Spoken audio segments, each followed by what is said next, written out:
rare disease, sometimes you have 1, 2, 3 patients, so it's difficult to figure out exactly what's going on.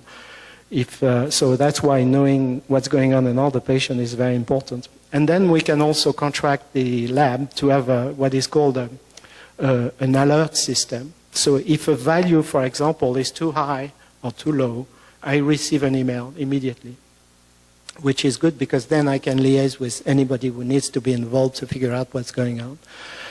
So, of course, we are writing protocol with safety rules. What we do also, especially in phase 2 now, is we have an independent group of experts. So they are not belonging to the company.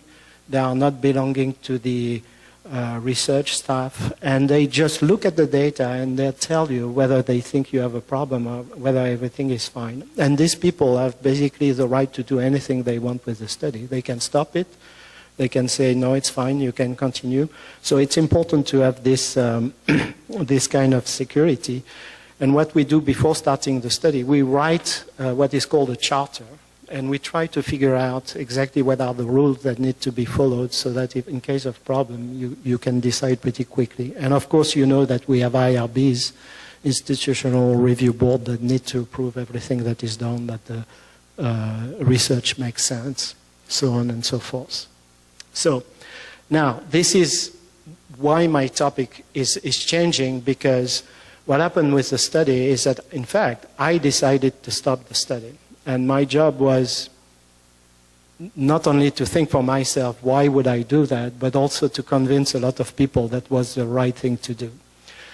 So the study was stopped 2 weeks ago, basically on May the 31st.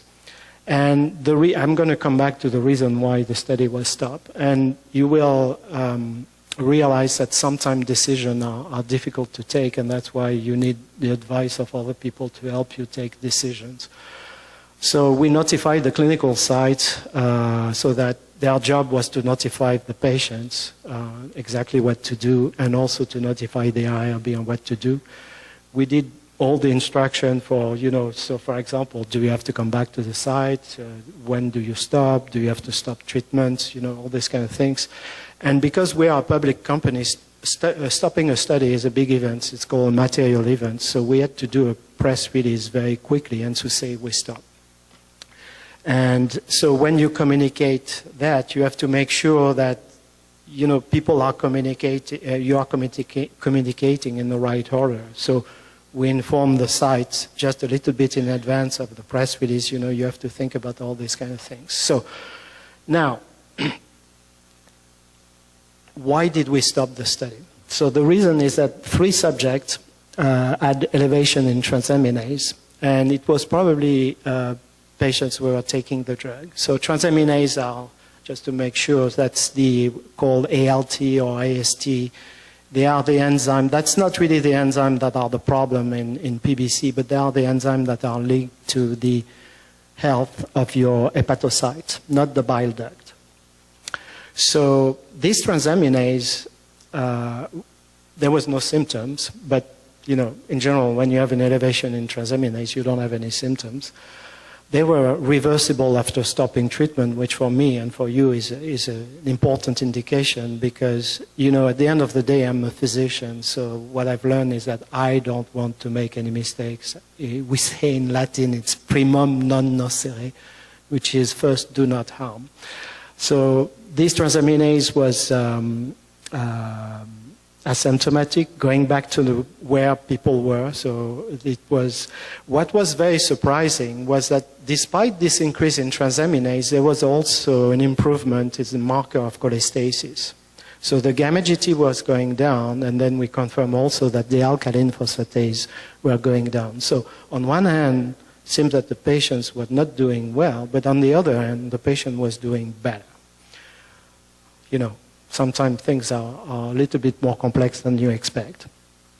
So, and what you do in this kind of situation, if you're not sure, you can break the blind to make sure that the patients were actually taking the drugs. And 2 patients were on the highest dose, and 1 patient was on the lower dose. So that's one part of of the decision-making process. As a physician, if I see a problem, I want to stop as quickly as possible. Now, the other part that was really interesting to me is that the reason why we were doing the study also was to see whether the drug was having a good impact in PBC. And the answer was clearly yes, because the other patients also that were on drug were doing very well. So the third question that I need to ask myself is, do I have a dose so that I can go to phase 3 program? And the answer is clearly no, because I'm going to explain to you why. I think the dose we were using were far too high. And the last reason that I had to take my decision was, and it's a little bit like that when you do clinical research, sometimes you have new information that are coming to your desk that you didn't have when you started something. And this last information is that we had the result from a study that it's called a mass balance study. So you do study in animals and you try to better understand the metabolism of your drug in your body. And what we learned from this study, which was actually completely a surprise, is that the drug is mostly excreted by the bile duct. So the only way for the drug to get outside of the organism that we know of is to go through the bile duct.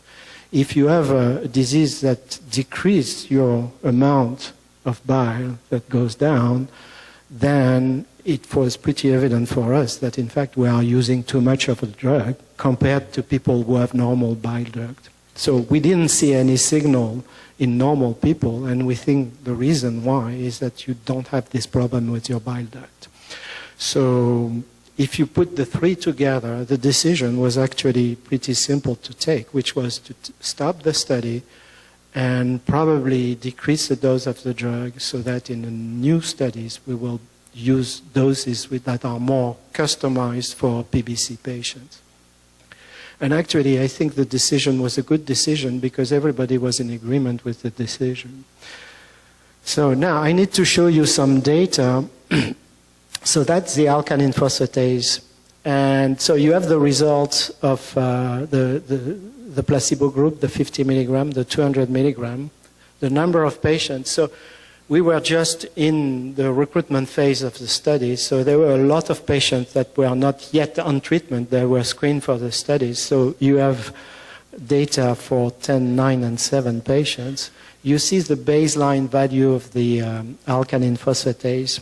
And because you don't have enough patients, you see that it's not well balanced between the group. The placebo has the best alkaline phosphatase, which is something you have to keep in mind because it's more difficult to decrease the alkaline phosphatase if it's higher. So that's something that is interesting to note. Now, you look at the percentage change from baseline, you realize that this number, so minus 57% or minus 62%, are pretty good, actually. When I say pretty good, it's not my opinion. You know, when you have something like that happening, you want to listen from other people, and people, you know, I'm just a regular doctor. I'm not a PBC specialist. So, but I think what I heard from the people who are involved in the study and specialists of PBC is that these results were impressive, the level of decrease in alkaline phosphatase. If you remember what was happening also in healthy volunteers, it was between 20 and 40%. So it's really clear. So you have also the statistical value, which tells you that the results are not due to chance. But, you know, in this kind of situation, when you have such an effect, you don't need a statistician to see that it's significant. And you have the response rate also, which is the criteria that is used in phase 3 to figure out whether a patient is a responder or not. So that's pretty impressive response rate. And because of the small number of patients, there is actually no difference. If you're on 50 milligram or 200 milligram, you get the same kind of response. Now, for me, that's very interesting because this business about finding the right dose of a drug, if you see that you have two levels of efficacy that are the same, one with a big amount of the drug, one with a less amount of the drug, guess which one you're going to choose? Yes, the smallest one. So because small is better, you want Remember that what Eric was saying is the xenobiotics that you put in your body. So the less, the better. Now, the problem I have is that 50 is the same as 200, so it's called the dose response curve. I need now to find a dose where the response is still there, but there is not a problem with transaminase. And that's what we are going to do. Actually, we were just working on making new capsules of the product, and we're going to try probably, let's say, 10 milligrams, 25 milligrams, or even lower, 5 milligrams of the drug. Now, is that a problem that is unique? No, it's very frequent in clinical research that things like that happen. The problem is, for me, is that, you know, people always plan for success. So if I go back to my investors, they're going to say, now you're going to ask us for more money. And the answer is going to say, yes. And the reason we want to do that also is because of the feedback of people telling us, you know, the results are so impressive that you have to continue to try to find the right dose. So I think that's my last slide, and if people have questions, again, you know, you have my email address. I'm pretty good at answering email. What you have to know also is, for me, it's very interesting to be here because any feedback you give me, I can use this feedback to plan the next clinical research. It's very, very important when you're in rare disease to have feedback from patient organization. I cannot say that more than I'm saying it to them.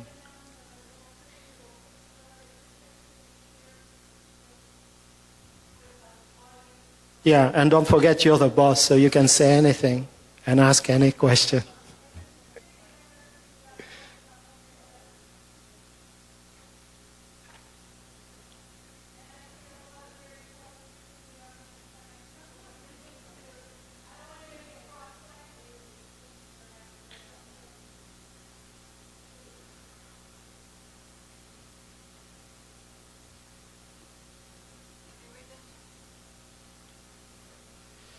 Why do researchers use ALP instead of GGT as a benchmark?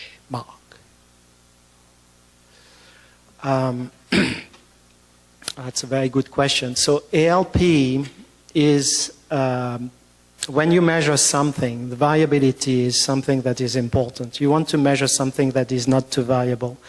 ALP is a good marker because it's sensitive and specific, meaning that if you have an increase, so for example, if I look at the value that PBC patients have between screening and baseline, it doesn't change too much. So it's stable. It's high and stable. If I look at gamma GT, which gives you the same information, it tends to vary more because there are other things that can impact gamma GT.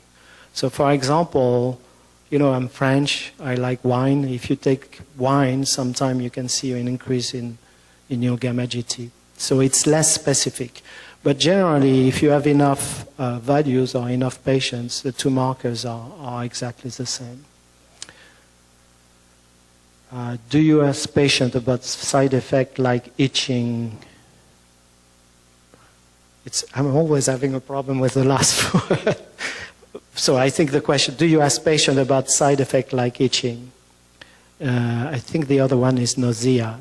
Yes, so you do that. So nausea is, so you have things that are non-specific and things that are a little bit more specific to the disease. So what we're trying to do, and that's one reason that sometimes studies are double-blind, you don't want to influence people, especially if it's a subjective symptom. So for something like nausea, it will be up to the patient to come to the physician and to say, you know, the physician will ask you, so are you okay? Have you anything to report? And then you're going to talk about your nausea, and that you're going to report about nausea. For pruritus, it's a little bit different because pruritus is part of the disease. So in this study, what we are doing is that we are asking people to fill out what is called a visual analog scales, where, you know, you have a itching from 0 to 100, and you have to tick where you are. So you can be at 0, 1, you know, whatever. So it's more specific.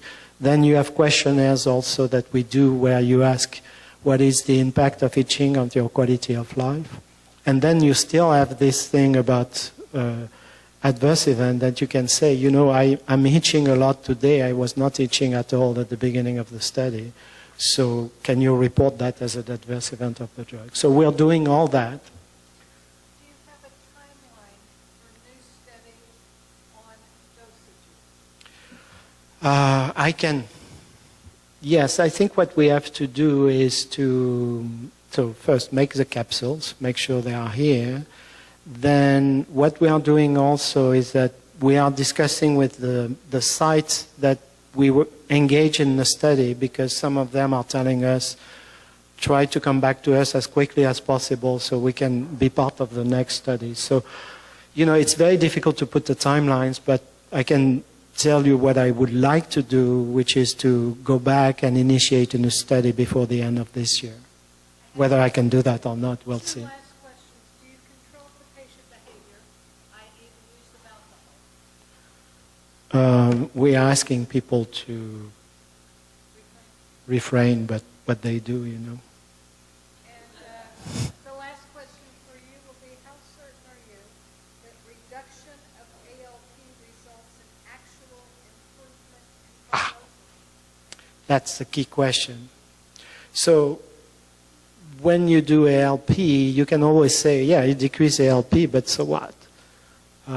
Can you prove that the disease is getting better? So I don't have the answer at this moment, but there are a lot of things that are happening in the study. And this is where, you know, I haven't given this information publicly, so I cannot give you too much. But I think we can build a story saying that we are doing something that is beneficial for the patient. So what we're going to do next, I think also, you know, when you have this result, don't forget, 2 weeks ago I looked at the data. So what we're going to do is to submit this data to, and that's the usual rule, to a Congress. And when we go to the Congress, then we can give more information about what is in the database and this kind of stuff. So more to come for sure about this, but it's a key question. It's a very important question. So, thank you very much. Thanks for invitation. I mean, it's great to see you. I was very anxious, but I think it was okay. Thank you. Don't go anywhere yet. We also want to take a picture with you as well. Okay. With this, wait, wrong one. No, it's yours. Yeah, that's very good. We're giving same thing to Dr. Boudes. Yes. Token of our appreciation as well. Thank you. Thank you so much. At this time, we're going to take a 5-minute break, so feel free to get up, move around, buy some more raffle tickets, go to the Chinese, take a break. Try and be back in about 5 minutes.